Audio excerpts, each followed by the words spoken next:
So inshallah we'll do ayah number 29 today of Surah Al-Baqarah. A'udhu billahi minash shaitanir rajim. Bismillahir rahmanir rahim. Huwa alladhi khalaqa lakum ma fil ardi jami'an thumma istawa ila as-sama'i fasawwahunna sab'a samawat wa huwa bikulli shay'in alim. Inshallah we'll understanding the details of this ayah and the vocabulary and the grammar of this.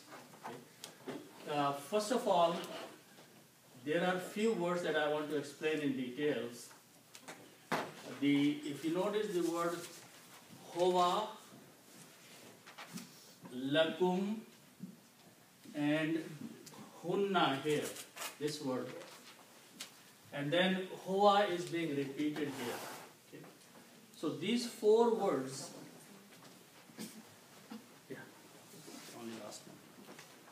These four words belong to the same group, which is called pronoun. Okay? So I'm going to go in details about these words so we can understand all of them. Okay? So the first word is Huwa. Okay? Huwa is, it means he.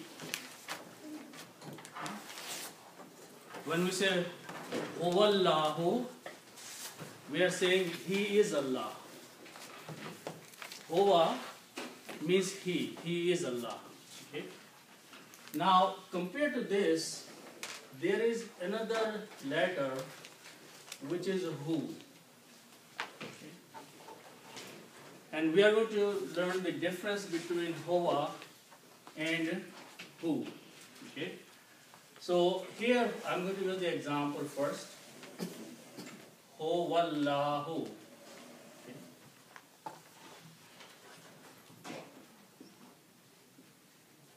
And the English for this is He, and in the parentheses we put is, because in Arabic there is no is. And He is Allah.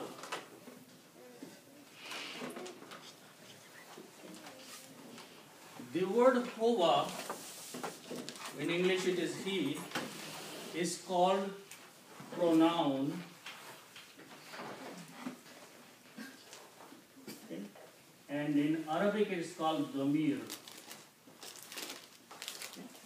In Arabic this is called dhamir, in English it is called pronoun. Okay. The word he or Huwa. Okay. Now this word Hu, or this is the letter Hu, is very much related to the word Huwa. Okay? And how is it related? It is related, its meaning is his or him. Okay? So if I write down here, Kitabuhu. Kitabuhu means his book.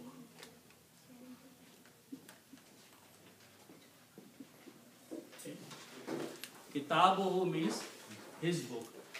So, Hu is also a pronoun. Hu is also a pronoun. Okay? And it is related to this he. Okay? Little bit more. There is another meaning that we use if I say lahu. This means for him. La means for. Okay. So Hu has two meanings. When we use like this, like Kitabuhu, then we translate as his book. When we put with another word here or another letter, la means for, then we translate that as him. Okay. So lahu is also a pronoun or a dhamir, but there is one difference, very important difference between these two. Okay. If you noticed, Huwallahu, He is Allah. Huwa is separate than Allah here. It is separated. In this case, this Hu is combined with the word here. Okay. So this is called detached pronoun, separated. This is called attached pronouns, which means combined with the word. Okay. So this is called attached. Attached pronoun, or in Arabic is called muttasila. Muttasila means attached. This is called detached. These things repeat a lot in the Quran. Detached means separated, and this is called munfasila. This just to remember it. Munfasila. Okay. So pronouns come in two formats in the Quran. Either they are attached to the word, or they are separate than the word. When they come separate, they come in the beginning, Huwallahu. When they come attached, they come after the word, Kitabuhu or Lahu. Okay? So that is the explanation of this word. Huwa, it came 2 times here. Huwa, here it means he. And this he is pointing to Allah subhanahu wa ta'ala. Okay? Huwa, he. Okay? Then we'll go to the next word, Alladhi. Okay?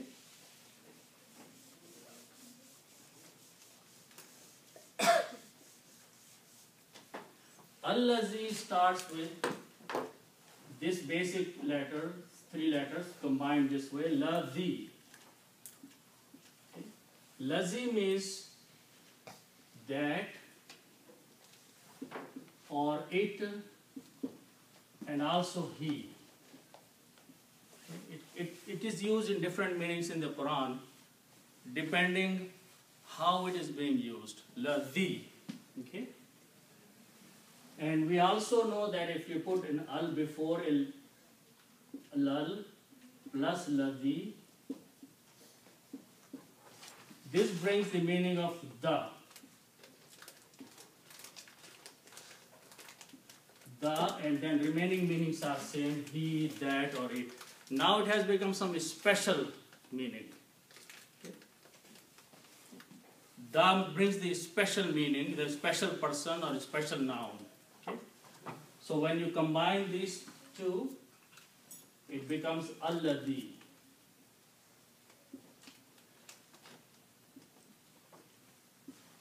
Allazi. Okay? That's the second word in the Quran, in the ayah. Allazi. So here, we can just put the word it. Okay? And he, it doesn't make any sense, so we have to add in English something like he, it is. Okay? He, it is means Allah, it is. Now in English, it can be used for a living object. Okay? So he, it is. He is the Allah. Okay? The emphasis it is that he, it is who is doing something. Allah is the one who is doing something. So to put that emphasis, these two words are combined. Huwa, he. You could say Huwallah, he is Allah, just like in Qul Huwallah. He is Allah. But when you say Allazi in between, now you're saying he is the one who is going to do something. So you're putting emphasis on the statement. So he, it is. Okay? So that's the way. Now he, in this ayah, there is no mention of the word Allah. Okay? But from the previous ayahs and the contents of the ayah, we know that this ayah is talking about Allah subhanahu wa ta'ala. Okay? So here he is pointing to Allah subhanahu wa ta'ala. So we are saying Allah is the one who, or Allah it is who. Okay? And then rest of the part will explain what it is. Okay? So next word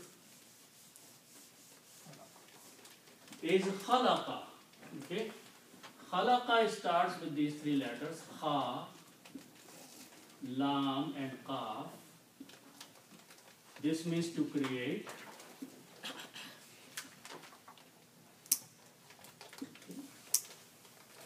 Khalaqa, these three letters means to create. Okay. In Bab Fa'ala, when you put three letters and put a fatha on each of them, Fa'ala, this is the past tense for the third person. Okay? Which means he did. So if you do the same thing here, this will become khalaqa. Khalaqa. Past tense and third person means he created. Okay, so the meaning of this word is he created.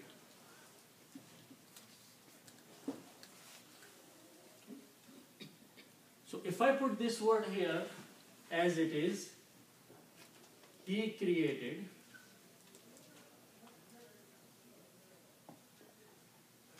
okay. Now if I translate so much, this much, it says he created, it is not proper English.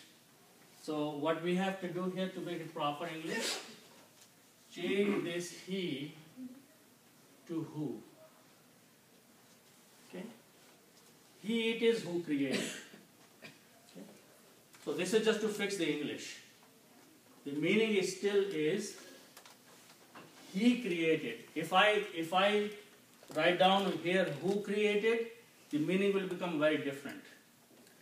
That means I am asking a question, who created, right? So I cannot put the meaning who created here.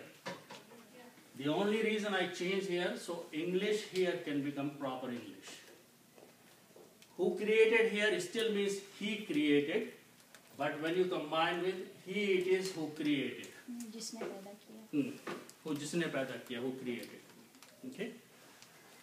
Now the next 2-3 words are Lakum ma fil ardi jamiya. Okay, let's understand those words.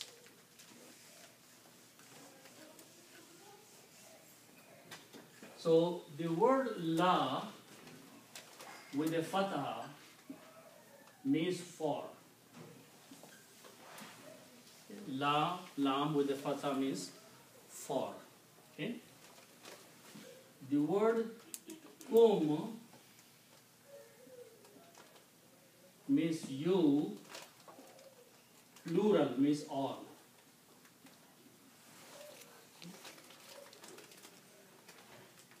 Kum means you, and it is plural you, all. So the meaning will be here, lakum, for you.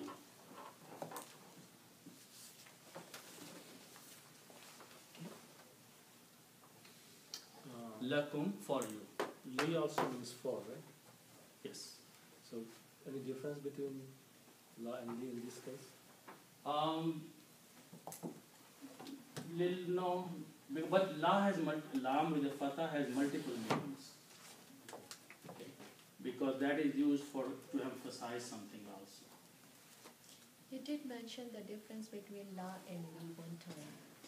That when the la was used and when the li was used, although it's the same meaning for, but it's written somewhere. I don't know, but you did mention sometime. I don't recall how. But meaning is same. Yes, there may have been a special sentence where they stood out, but not here. Yeah. Okay, so lakum means for you. Okay. So now notice here what is being said here. He is the Allah who created for you. Okay? It's not saying that he created you, but he's saying, ayat is saying he created for you. Okay? Something he created for you. Okay? So that is the explanation in the next few words. Ma fil ardi jamia. Okay? So the first word is ma. Ma means that which Or whatever. or whatever. Both meanings are okay, and you can put either of them. Okay. Ma means that which or whatever, and when ma comes with a verb, its meaning is not. Ma fa'ala, he did not do it. Okay? So when ma comes with a verb, then it is not. Here it is not, there is no verb here, no grammar here. So ma means that which or whatever. Okay? Then the next word is fi. Fi means in. Sorry. Why ma here has a shadda? Okay, this is only for the reading here. When you are combining lakum ma, okay, so basically you are combining this meme with this meme. If separately, ma is just like that, okay. But here is another meme, and so you are just for the recitation, you are continuing the sound of this meme into that meme. So you are saying lakum ma, okay. It probably brings the noon unna, unna sound also, adgham, okay. So that is only for that purpose. So fi means in, okay. Then the other word is ardun. Ardun. Ardun means earth or land. But here the earth means earth. Okay. Whenever Allah talks about growing something out of the land, then ardun is translated as land. When some vegetation grows from the earth, then you translate land. But here it means earth. Okay. Now, if I put an al before that, al means the earth. Okay. So what happens when you put an al? One of these two must go away, and it becomes al ardu. Al. So this is ma plus fi, and this is al ardu. Al ardu, the earth.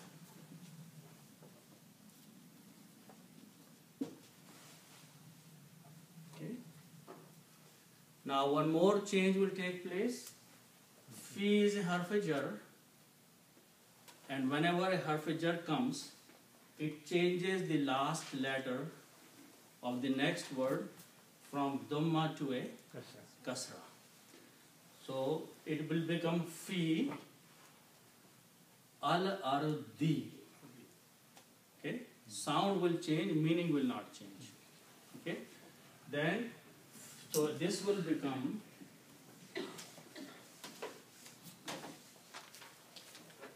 two changes actually. Well, first of all, so this will become al-ardi.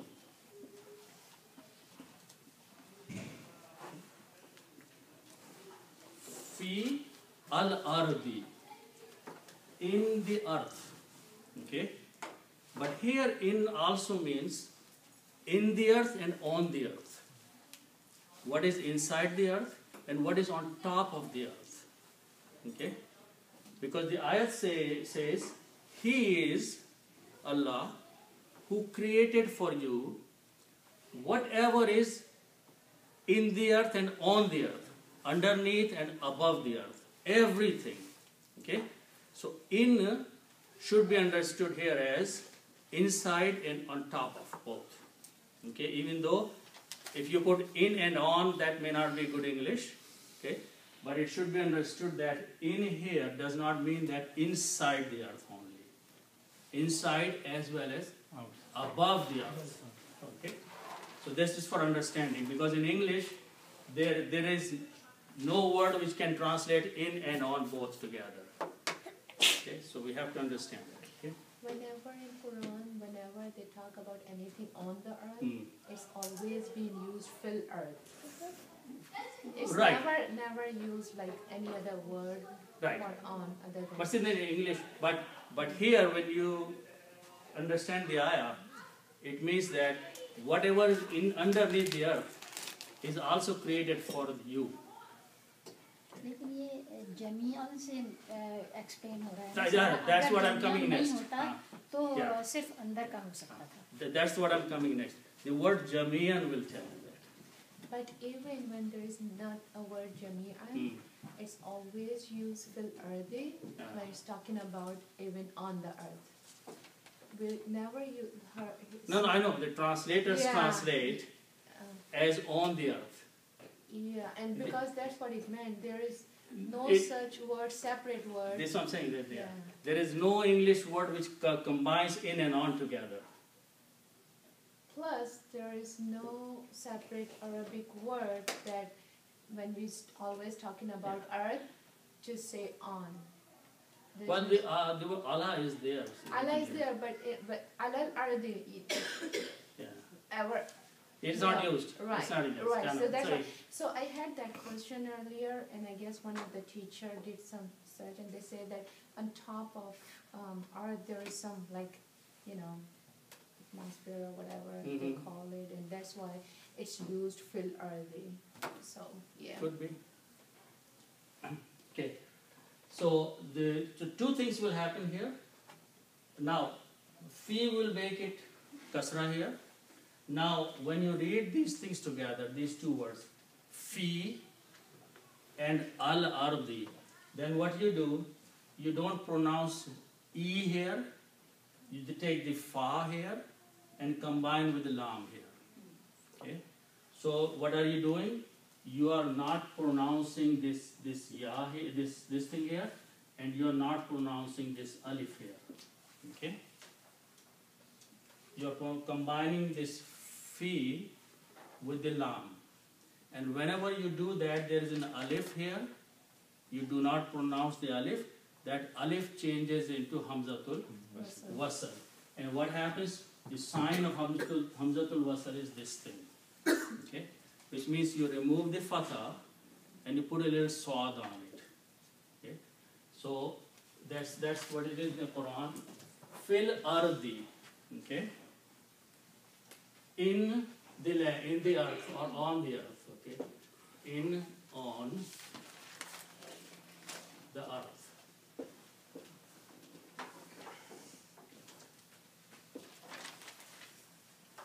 So now the ayah says that He, Allah, it is who created for you whatever is on the earth and in the earth, Jami'an.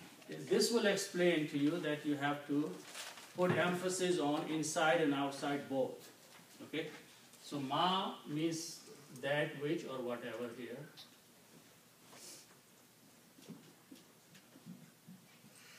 Zameen flat. Both. That's what I'm saying, that here you have to emphasize. Okay? So next word is Sorry, before clearing down for